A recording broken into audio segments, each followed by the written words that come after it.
So I've been told that I have a bit of a gift about taking like really uninteresting ingredients and turning them into really flavorsome meals. So I've been asked by friends to document this, so I'm going to give this a try. Tonight what I'm doing is taking gold dust. That is a cauliflower, incredibly good for you. I mean, in the world of nutrigenomics, it is just a must-have. But it can be a bit boring, and understandably not all of us like it. And if you're just steaming cauliflower, So here we go, a whole cauliflower. I've topped it with some olive oil, cumin, turmeric. Be careful, turmeric can make and stain your fingers. I'm going to put some salt and pepper on top, and then I'm going to roast that in the oven.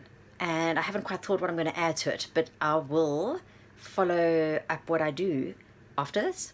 And here how it looks coming out the oven after being in there for almost an hour.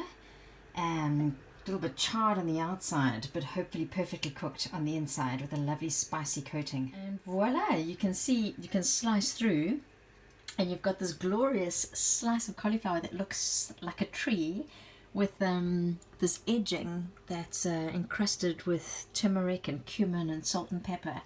Absolutely delicious. I'm going to top that with some tzatziki. You could also use cottage cheese and a dollop of pesto. Enjoy.